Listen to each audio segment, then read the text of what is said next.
County Board of Supervisors unanimously approved my motion to launch a pilot self-certification program for Eaton Fire rebuilds. This pilot will go into effect this coming Monday, the 19th, and it will allow licensed architects and engineers to self-certify that Eaton Fire residential rebuilds meet building code requirements. Self-certification is going to provide another opportunity to significantly cut down on the timeline to receive your building permit. It will also reduce the amount of staff time required for plan checks and further reduce the cost of permit fees. On that note, I also want to highlight the unique partnership between the state, philanthropy, and county, and of course the city of LA to use cutting-edge technology in support of rebuilding. Archistar is a software tool that allows residents to upload copies of their proposed site and building plans. Using AI, the software checks whether the plans meet code and tells the user if changes are needed to come into code compliance. This program will be made available free of charge to the county and city of LA for rebuilds for the Palisades and the Eaton fires. The goal is to ensure that plans submitted to the county and the city do not need multiple plan checks and can move quickly through the permitting process. Ultimately, self-certification and the AI tools will reduce the cost of county staff to review plans and permits. That's why my motion from last Tuesday asked the CEO to require that county departments come back to the board with a revised cost estimate for permit fees for Eaton Fire rebuilds. Given the use of these innovative tools, I expect that we will receive a significantly reduced number as it relates to the cost to pull a permit. Our CEO will then be identifying funding to offset or reduce that number and also possibly even waive the entire amount. I also want to touch on infrastructure.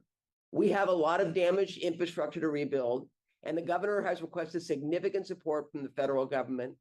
However, the county is also pushing forward to create local revenues and funding to ensure we have the flexibility to meet the needs of our community. I am advancing legislation with State Senator Sasha Renee Perez that would greatly simplify and expedite the timeline to create an enhanced infrastructure finance district known as EIFD for Altadena. This EIFD will leverage the potential tax increment growth when our county rebuilds in order to generate the revenue needed to restore critical infrastructure. I am happy to announce that this legislation, Senate Bill 782, recently passed out of committee on May 7th. It will now make its way to the Senate floor. We look forward to getting the votes to move the assembly for approval before the governor can sign it. As we rebuild, partnering with all levels of government remains a priority. Some of you may have heard that Congressman Robert Garcia issued a report today calling for more federal oversight of the nation's emergency alert system. It is critical that we restore public trust in emergency alerts. In the midst of a crisis, residents must be able to rely on alerts to give you accurate, timely information. This report is one layer of those efforts and complements the work the county has underway as a result of my motion to do an after-action report by an outside consultant. The McChrystal Group finished their final community engagement session, and I thank all that participated last week. And I will share the findings of those with all of you as soon as I have them. I remain committed to equipping you with all the information you need and deserve throughout this entire process. Thank you for being here with us. Let's get our meeting started. Thank you, Supervisor Barger.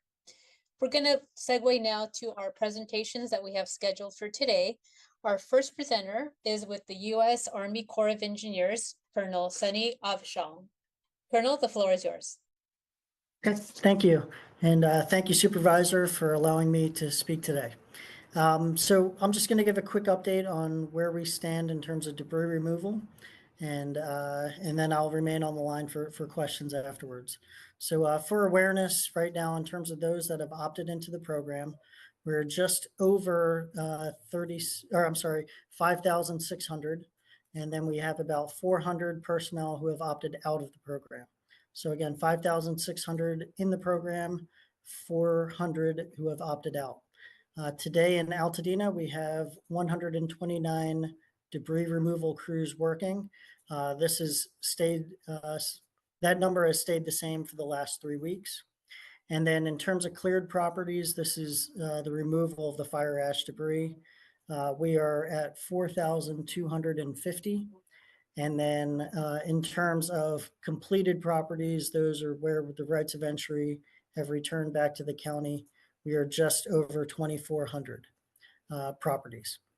We continue to clear about, on average, 68 properties per day in Altadena. And then as you continue to move, and you'll see the streets, as you walk through some of those streets, you'll see more and more properties every single day with the fire ash debris being removed. In terms of additional properties or parcels that we have received mission assignments from FEMA, we have the county park, so Farnsworth Park, Charles White Park, as well as the Eaton Canyon Nature Center. Those projects are still ongoing. And then we still have the Lifeline Fellowship Center, as well as the Pasadena Jewish Temple and the Altadena Senior Center. Those are all part of our workload going into the future. And we also have, again, there are multifamily properties. These are multifamily properties that have at least one resident that is an owner of those properties. So right now we have 4 in our queue and we've begun work on those properties as well. So again, that concludes my update, and I will remain on the line for questions for the rest of the meeting. Thank you. Thank you very much, Colonel Avishal. Next, we're going to segue to an update about rebuilding, permits, self-certification, etc. We're going to hear from our subject matter experts from the Department of Public Works and Regional Planning. We will start with the Department of Regional Planning's Director Amy Bodak. The floor is yours. Hi, everyone. Amy Bodak, Regional Planning. I would like to introduce my colleagues at Public Works, Mr. Luis Ramirez, Deputy Director, and Kira Barnett, who is an Assistant Deputy Director. And I believe Kira is going to be running through a couple of slides, maybe 4 or 5 slides for the group, and then we're available for any questions. So I'm going to turn it over to Kira. Thanks for that, Amy. And I'll just see, Luis, if you have anything you'd like to say to kick it off.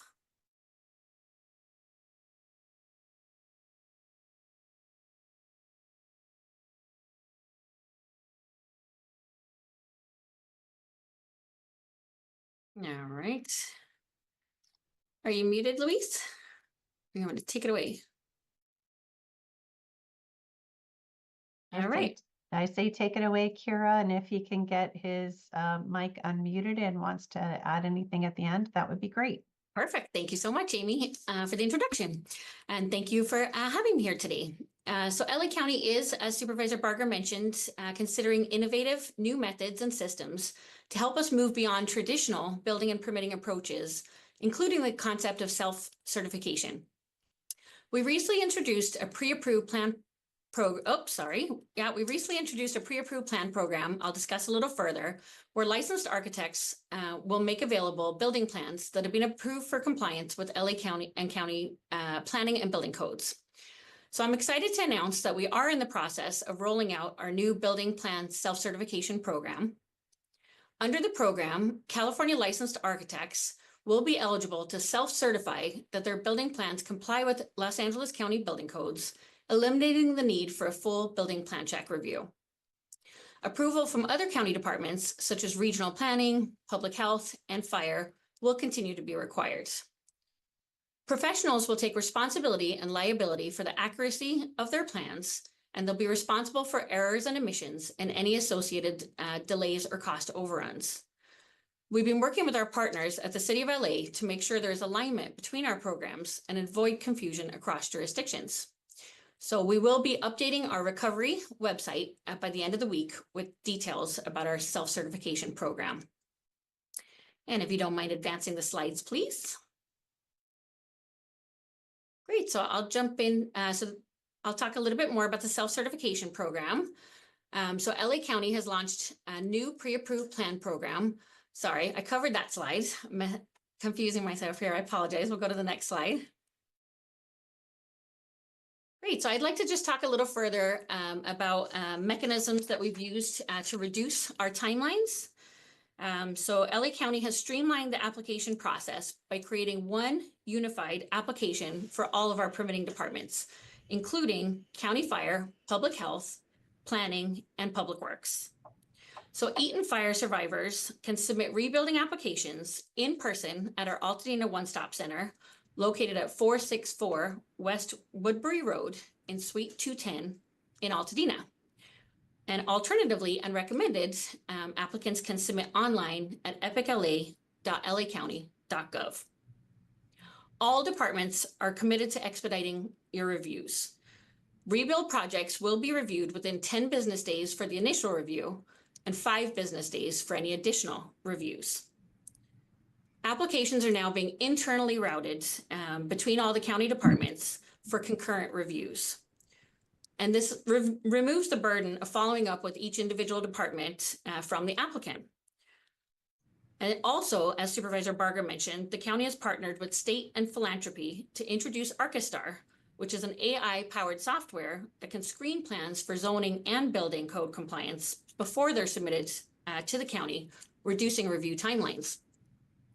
So for additional updates, if we could scroll down here. First, I'll just briefly touch on our current dashboard. Will be the next screen, please. Great, and so just want to highlight that for the Eaton Fire alone, we've received 426 applications to LA County. 102 have provided full building plans and moved into the plan review process. Just last week, we received 35 new applications and 7 permits have been issued to date. And then if we could move to the next slide, please.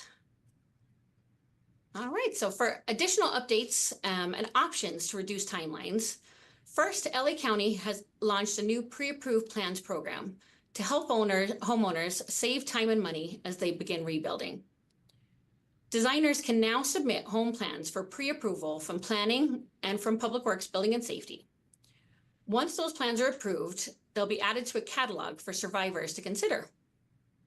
These plans will have already been reviewed for compliance with LA County's zoning and building codes, significantly shortening the permitting timeline if selected. So designers would submit and pay plan check fees for plan approval, and then homeowners, if they select a pre-approved plan, would only pay zoning fees and minimal hourly plan check fees for site-specific reviews. Homeowners who want to consider selecting a pre-approved plan can work directly with the designers. If it's decided to proceed with a pre-approved plan option, then review is only for the site plan, energy calculations, and clearances, and that's all that would be needed to be ready for permit issuance. This process eliminates the need for full design from scratch, and the plans are already substantially approved, which will reduce the time and plan review costs for fire survivors. The program includes a variety of home options, including single-family homes and accessory dwelling units. We launched our program on April 26th, and we've received 14 submittals to date since the program was launched. 8 of those have been cleared by planning, and 1 has full plans that's currently in review by Public Works. So once available on the catalog, we encourage homeowners still exploring their rebuilding options to review the catalog, which will be available on our county recovery website.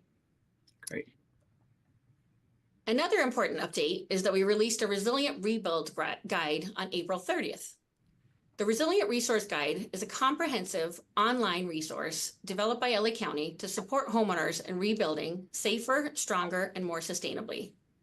The guide walks users through strategies to rebuild homes that are more fire resistant, energy efficient, and environmentally conscious.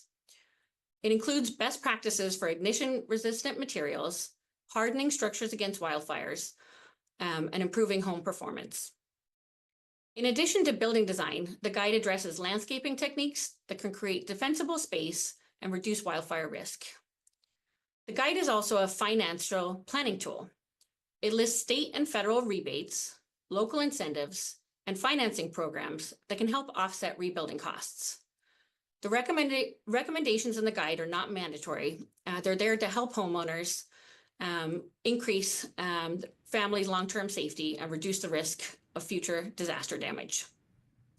The resource will continue to be updated regularly to reflect changes as available incentives, permitting policy updates, and new construction techniques take place. So whether you're building from scratch or retrofitting a damaged structure, the guide offers actionable tips tailored to each stage of the rebuilding process. The guide is available on LA County's recovery website under the Resilient Rebuilding section. And finally, as Supervisor Barger mentioned, LA County has partnered with the state of California, philanthropy, and the tech company Archistar to pilot an AI-powered software tool that can assess building plans before they're submitted. It is a customer-facing web app, and the tool uses artificial intelligence to evaluate whether a design complies with local building and zoning codes, flagging issues early in the process.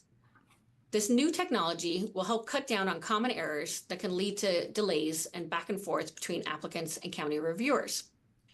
A process that might normally take weeks will hopefully be reduced to hours and a few days, accelerating the time it takes to move from planning to approval and make the rebuilding process smoother and more predictable. Thanks to a partnership between the state and the county, this tool will be free to use. The state hopes to expand this program as a model for how technology can improve disaster recovery processes statewide. And this is just one of several tools LA County is using to speed up and simplify the rebuilding process for those affected by the fires. And if we could move to the last slide, please. So to close, I would like to share information about our next scheduled Rebuilding Together workshop. To assist homeowners and building industry professionals through the rebuild process, we're hosting a series of virtual Rebuilding Together workshops focused on a variety of rebuild-related topics. For those who can't attend the webinars, we are recording the sessions and posting them online on recovery.lacounty.gov/rebuilding/workshops. And on May 17th, we're going to host a like-for-like rebuilds in unincorporated LA County and why it matters. Essentially, a like-for-like rebuild is the construction of a structure that is the same size, in the same location, and for the same purpose as the previous structure that existed prior to the fires. The workshop will include a detailed overview of zoning requirements and what like-for-like rebuilds are, which are exempt from zoning requirements. The session will be ideal for design professionals and builders, and homeowners are also welcome to attend. And so I'll turn it over to just see if Amy or Luis have anything to add there as we just put up our thank you for the time today slide. I want to do a mic check. Can you hear me? Yes. Okay. Sorry about that. Hallelujah. Hi, thanks, Kiara. I think you did a really good job covering everything. With regards to the pre-approved plans, I think it's important to know that homeowners will still need to work with that architect to do the site adapt, as was mentioned, in order to make sure that the building itself that was pre-approved fits within their site. Part of what we're planning to do, as Kiara mentioned, is as we approve these plans, we'll continue to add them to the recovery website so that homeowners know who to reach out to be able to start that dialogue on whether any of those pre-approved plans fit within their site. I wanted to touch on something that we discussed last week, which was the summary abatement orders and notices that will be going out as they relate to fire debris removal.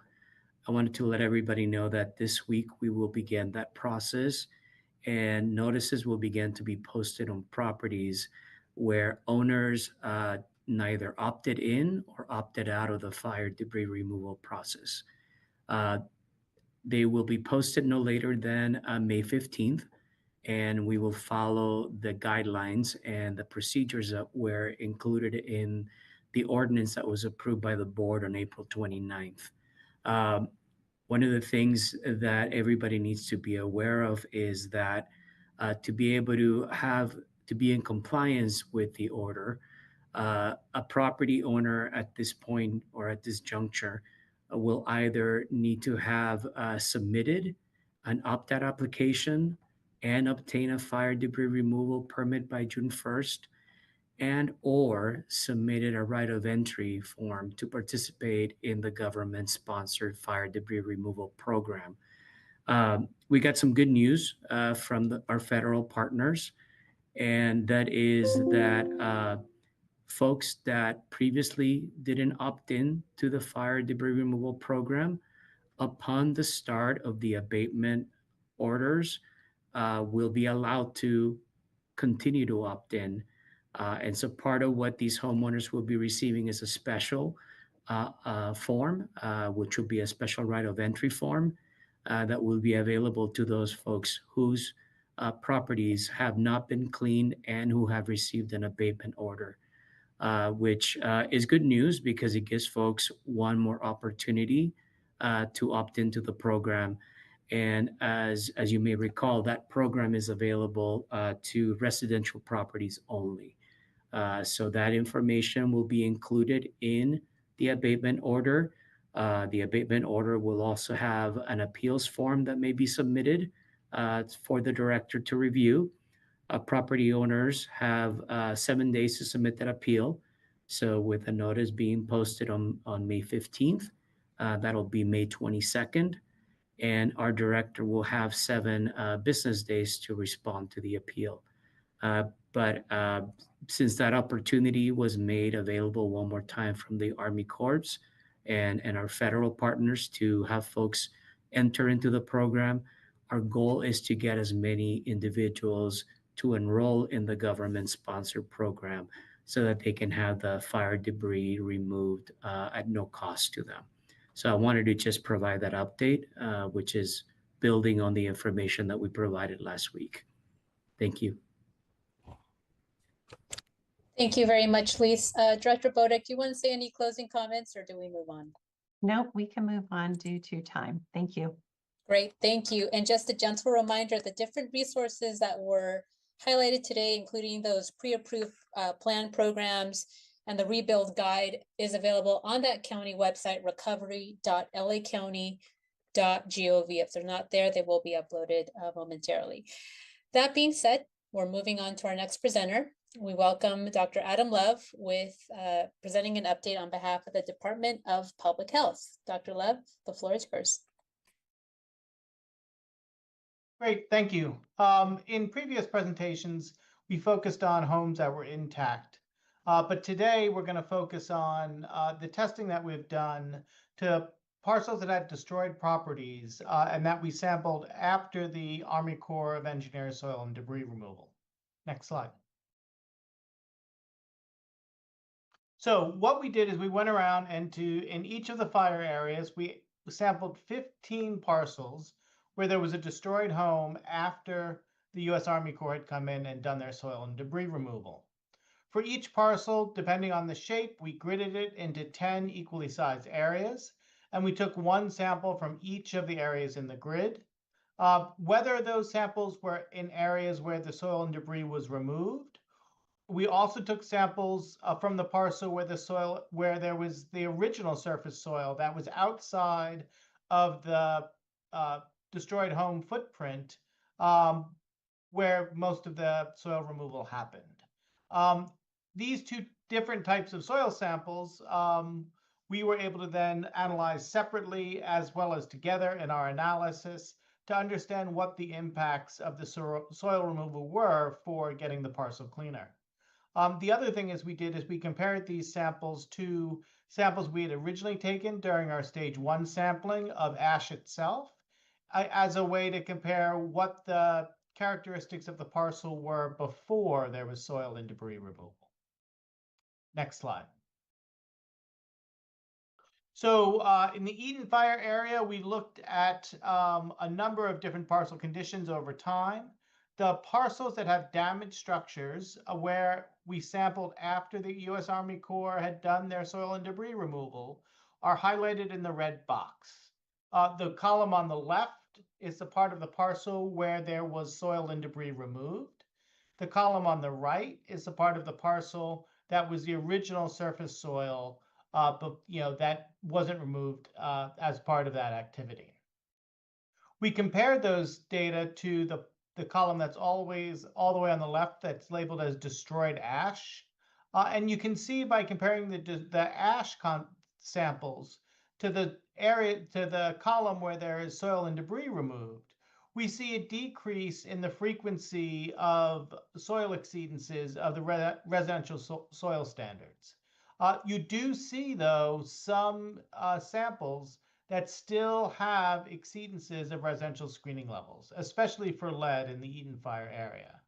The other things that we measured had very sporadic exceedances, but the Eaton Fire area, we saw exceedances in the area where soils removed still at about the 27% range. Now, we don't know if those exceedances are part of the original fire debris or fire removal, or whether or not those are lead components of soil that were there before the fires occurred.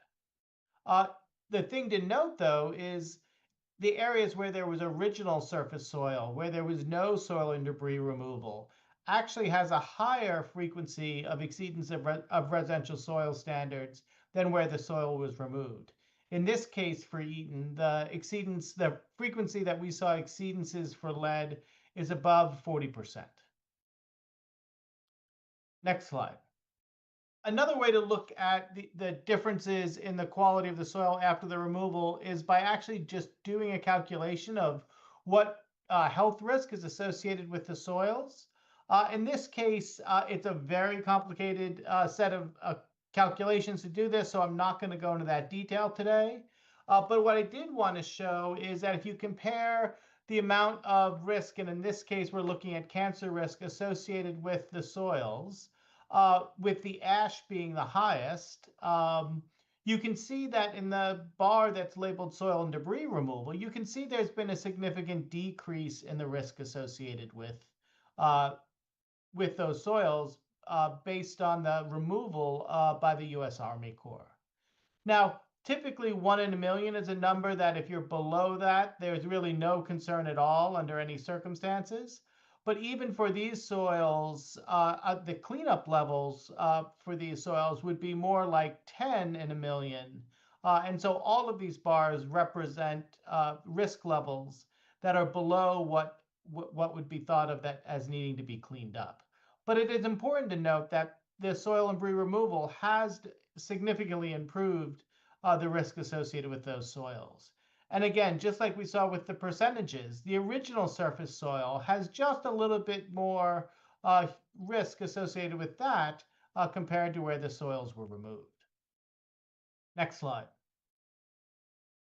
We see similar results for Palisades, except as with the data that we talked earlier, there's not really the lead issues. But so you do see a significant improvement in the quality of the soils with the soil and debris removal, with most of the chemicals that we measured for being detected very infrequently.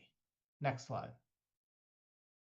And when you look at the associated risks, similarly, you see a big decrease between what the ash was before soil debris and removal and what it was after the fact.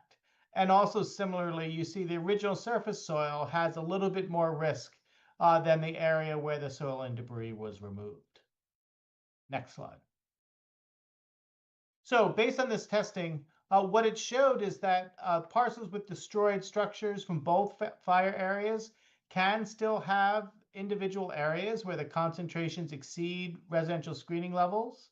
And both areas had those levels that exceeded standards both where the soil was removed, as well as in areas where the soil was not removed. That really leads one to conclude that this idea and guidance that soil impact assessments and management really should be part of any rebuilding plan for destroyed parcels. You may want to consider getting an assessment by an environmental professional to ensure you're taking the appropriate steps that are protective of people that visit your parcel. And soil management, while most folks just think of that as being soil removal, in fact, there's a whole spectrum of on-site mitigation and management steps that can prevent exposure that don't require you to have somebody come in and remove all the soil on your property. It's recommended that any soil testing for soil impacts really focus on the areas that matter in terms of exposure. High use areas like play areas, outdoor eating areas, gardens, walkways, and those things that are going to be there in the final rebuilding configuration. Remember, locations of soil beneath the final construction won't be exposed to residents or visitors of the property. And so it wouldn't necessarily make sense to take a soil from those areas that are going to be buried.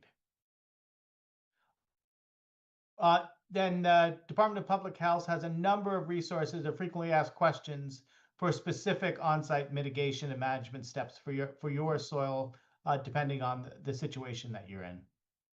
Thank you.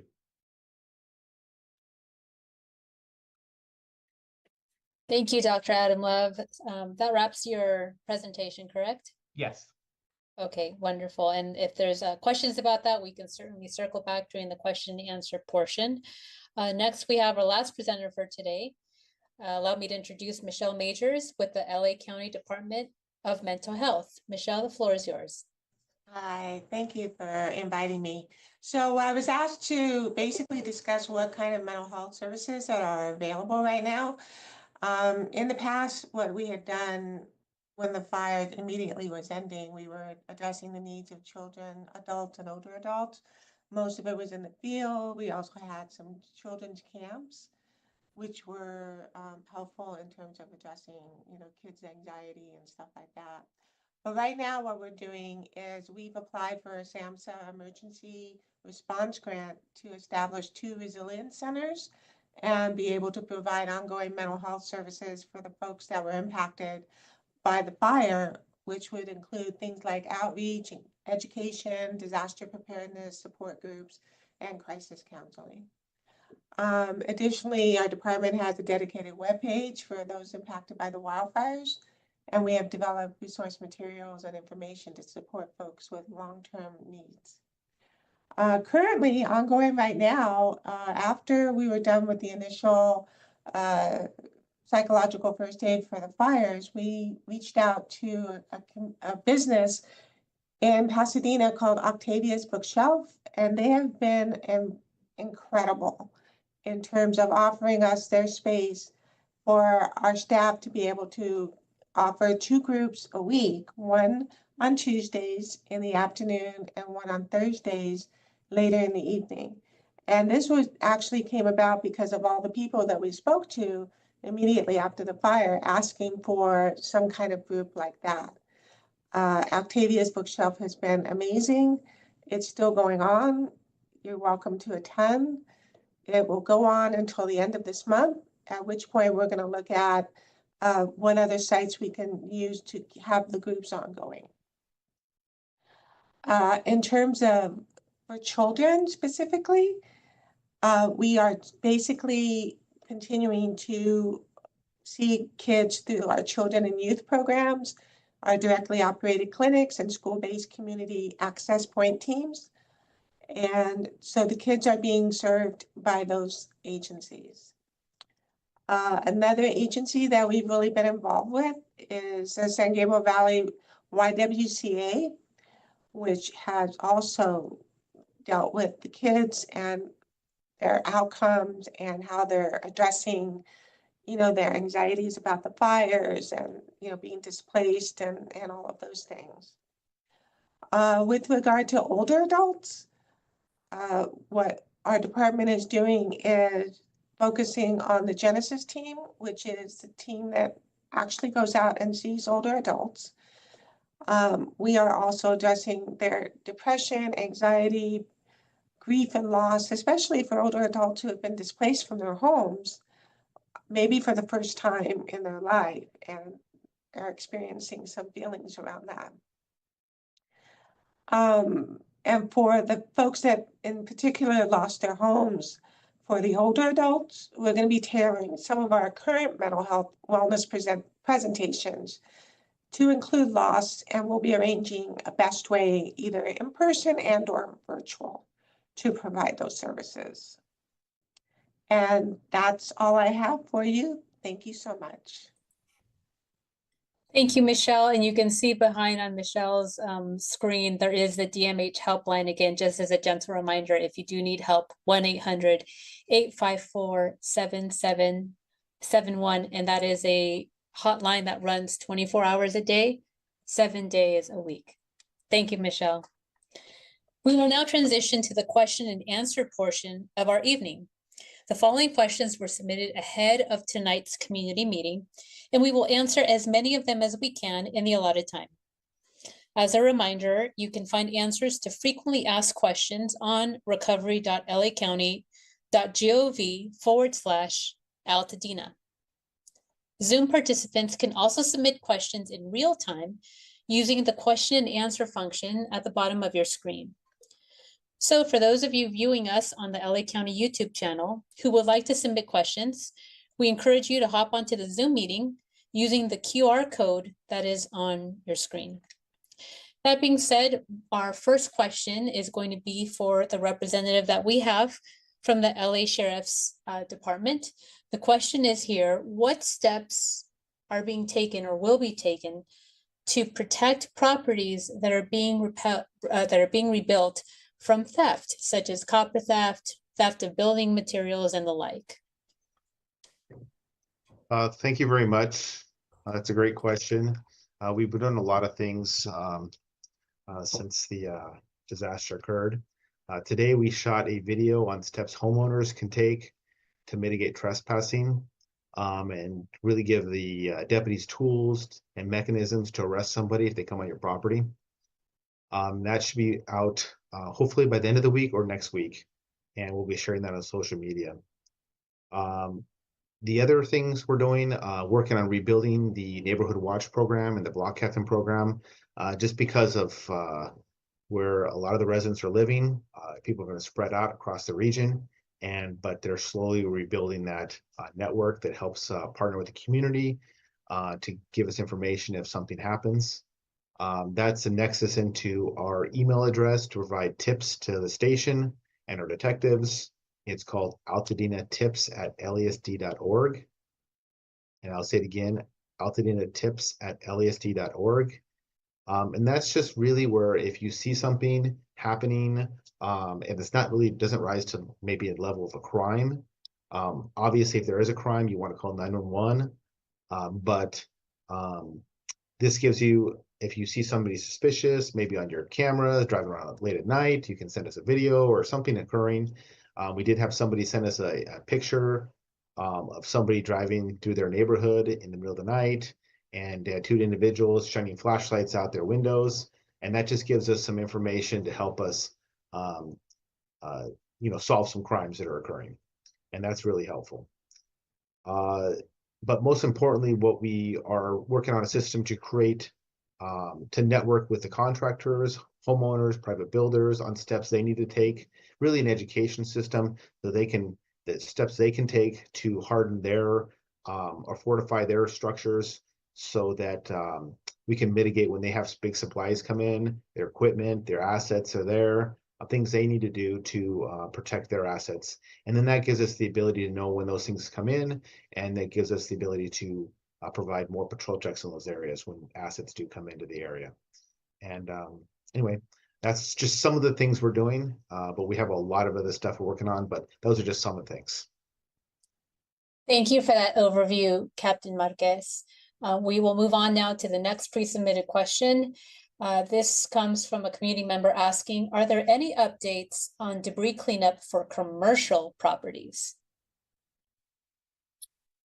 So I can answer that question. Again, this is Colonel Sonny Avichal with the Army Corps of Engineers. Right now, there is no update on commercial properties. Again, FEMA is looking at all of those on a case-by-case basis, but we do not have any updates in terms of those being added to our overall workload. Again, it's still being looked at by FEMA, but no updates at this time. Thanks. Thank you, Colonel Avichal. And just as a follow-up there, if there is a change, how can the community expect to be notified or keep up to date if there is a change in the future? Yeah, I mean, I will definitely continue to update in my weekly updates as I talk about the various different types of properties that we're doing. So right now with the parks and the private nonprofits. And so if we do get approved to do certain commercial properties, I'll include that in my update as part of this meeting. Thanks. Thank you for that, Colonel. We'll now move on to the next pre-submitted question, and this falls for the Department of Public Health's response. Here's the question.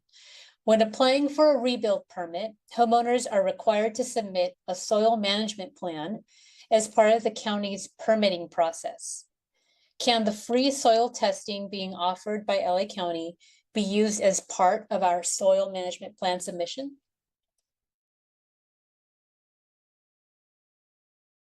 Good afternoon. Excuse me. Let me talk for just a minute about what the Department of Public Health and the county is going to be rolling out next week related to a soil testing plan. Based on board motion several weeks back, the county has directed use of up to $3 million of lead settlement funds to be used for soil testing, largely targeting the downwind area outside of the Eaton area where we saw those higher levels of lead concentration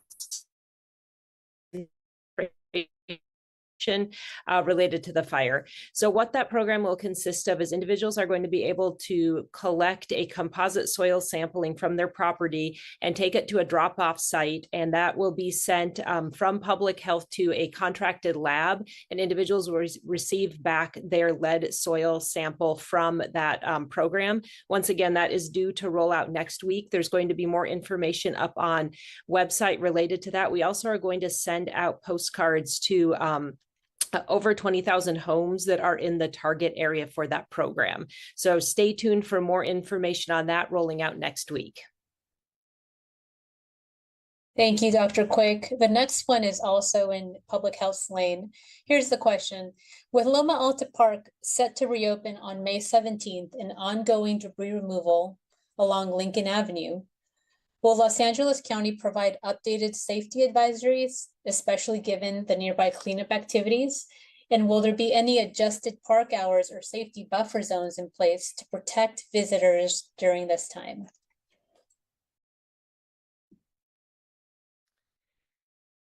I'll start out on this and then see if the Colonel would like to add anything. In general, there are safety measures that are being taken in any of the debris cleanup activities related to this. I do want to highlight, we do still have an act cards of uncleaned up fire advisory remains in place, but has anything else to add other than there are safety measures that are being taken in general in the cleanup process. Thank you, Dr. Quick. And just a note about your connection, you're freezing and it's a little choppy. So if you wouldn't mind, and I can even see you're a little pixelated, if you wouldn't mind maybe in the chat feature for all participants, if you could put in a short summary of what you shared, I think that would be helpful just because your connection is a little choppy. I will do that. Thank you so much. Just to add to, sorry, ahead. this is Colonel Avichal, just to add to what Dr. Quick had spoken about. We should be wrapping up all those parcels that are directly adjacent to Loma Alta Park. We should do that within the next 2 or 3 days prior to the park opening. And then again, we will we've kind of created a little buffer ourselves to make sure that we are doing those as quickly as possible around Loma Alta Park. So again, we should hit all those adjacent properties within the next 2 or 3 days. Thanks. Thank you, Colonel, for weighing in. The next question it's also with public health, has to do with leaf blowers. Here's the question. Leaf blowers are still being used in the Eaton Fire zone, which increases the risk of inhaling lead dust.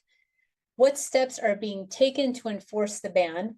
And could homeowners face fines or have their leaf blowers impounded? All right, I'm going to, hopefully my connection is stable enough for me to answer. I do want to speak just a moment about some compliance teams that we have going through both the Palisades and Eaton burn areas. We do have a group from our Office of Worker Health and Safety that is going out weekly into both burn areas along with other regulatory agencies to take a look at both conditions related to work in the cleanup area, as well as how the worker conditions are for the workers that are there, because we're particularly concerned about those folks as well.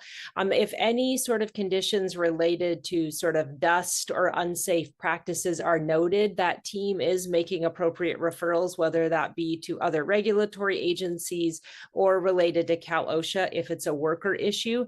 So yes, there is elements of enforcement taking place in those areas. And once again, want to urge people to, when they are doing any sort of cleanup, we do want to avoid using those dry methods, which would include leaf blowers right now related to any of the fire ash and debris cleanup. If my connection is breaking up at all, I'm going to put that in the chat as well. You sounded good that time, Dr. Quake, but just for redundancy's sake, if you could put in maybe a couple of top line answers to that question in the chat, we would appreciate that. All right, next question will fall to the Department of Consumer and Business Affairs. Here's the question. What is the status of the Los Angeles County Household Relief Fund? And when should applicants expect results for their application? Hi, thank you so much for the question. This is Kevin Chavez, the Public Information Officer for the Department of Consumer and Business Affairs. As a bit of a recap, the LA County Household Relief Program was launched in partnership with the Center by Lendistry to provide immediate and temporary financial relief to residents that were most impacted by the Eaton and Palisades fires. The application period closed on March 12th, and more than 15,000 applications were received, 60% of which were from applicants affected by the Eaton Fire. The grants can range from $6,000 to $18,000 per household and can be used for any needs not covered by insurance or other forms of assistance. Now, approvals have been going out for the last month, and as of today, over $8.8 million in grants have been approved. Now, the applications are still being reviewed, and the grant awards will continue until all the funds are exhausted.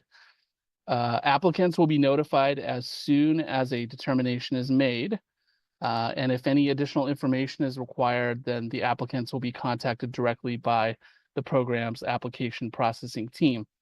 Now, not all eligible applicants will be able to receive assistance, and applicants who are deemed ineligible will be notified by email. Now, most importantly here, if your application was denied and you wish to have it reconsidered, there is one re-review available to all applicants who were initially deemed ineligible. So this request for a re-review must come from the applicants themselves and within 30 days of the original ineligibility notice. So if this applies to you, you can request a re-review by contacting the Household Relief Program Support Line at 888-788-0335. Again, that's 888-788-0335.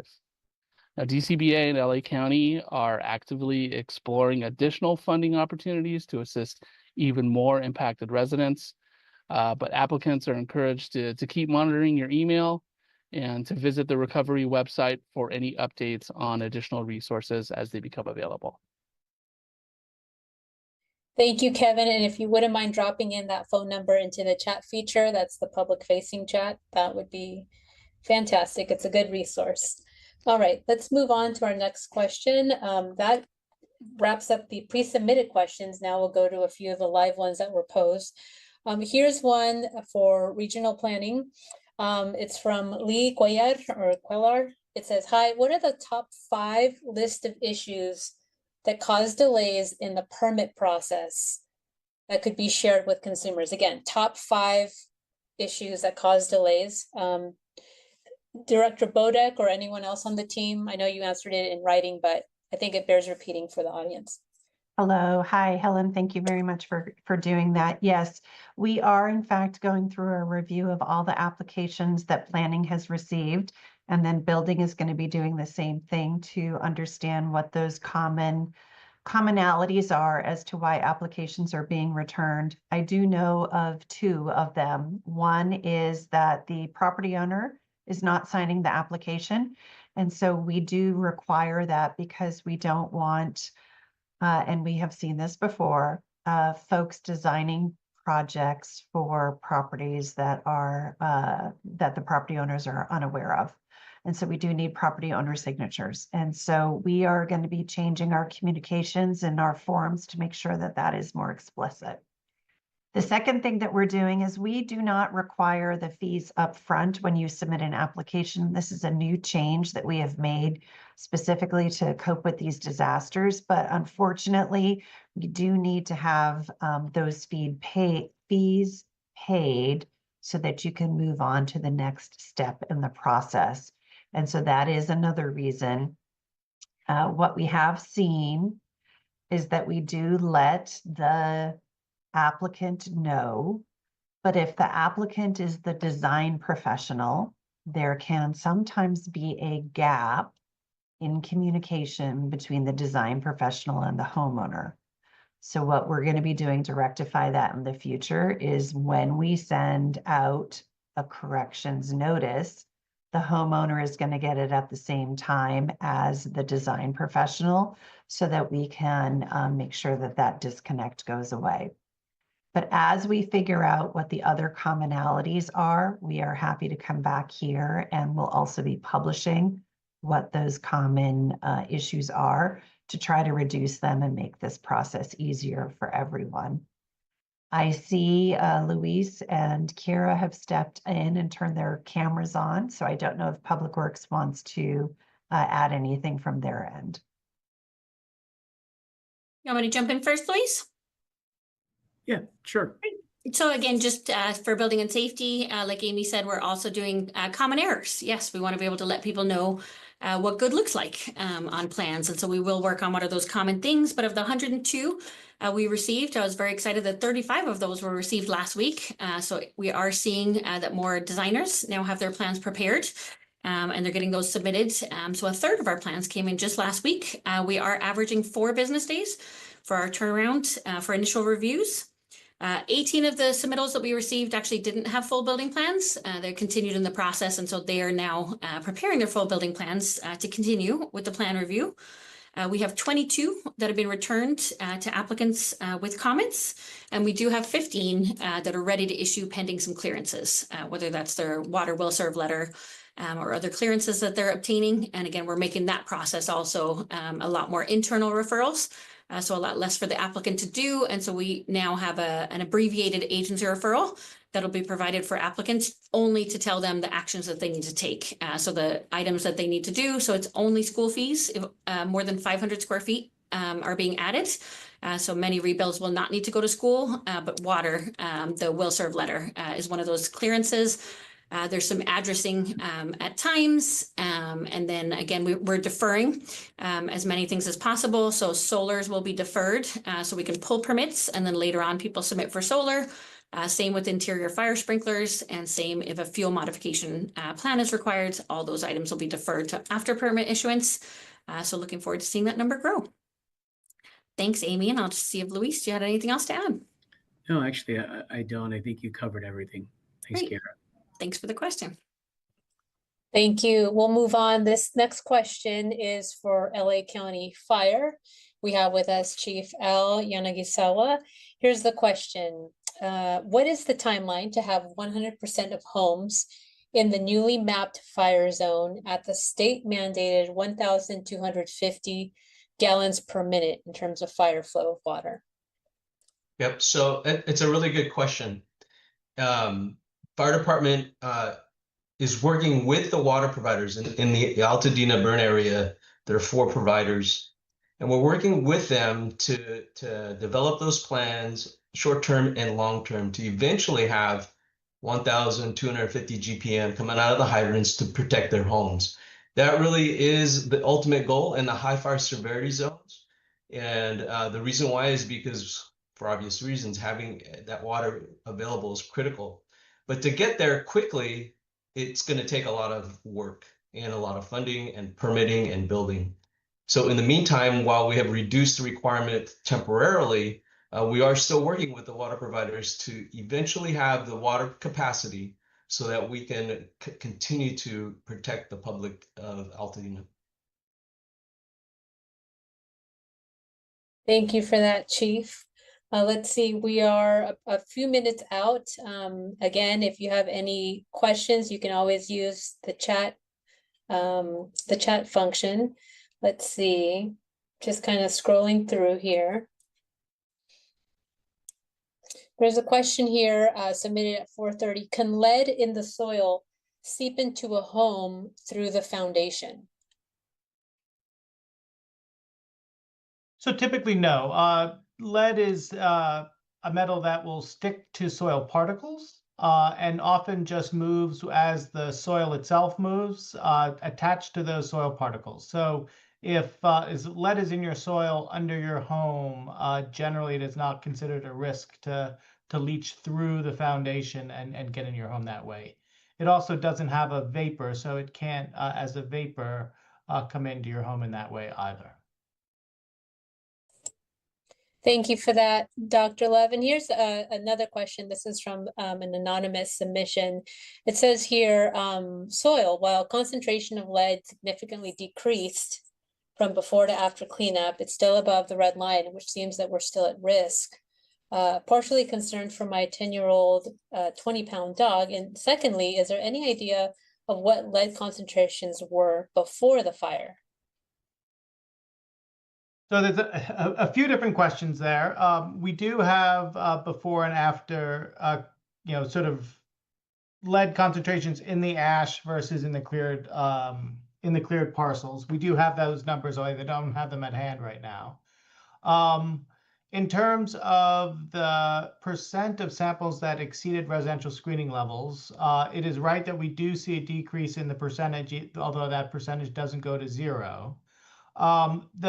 The risk graph that I showed actually doesn't include lead, because what I showed was for cancer risk, and lead is not considered a cancer risk. It's a neurological risk. And so what that graph showed in terms of risk is really for a number of the other chemicals that are measured in the soil. When you look at those, you see a decrease in the risk for those as well.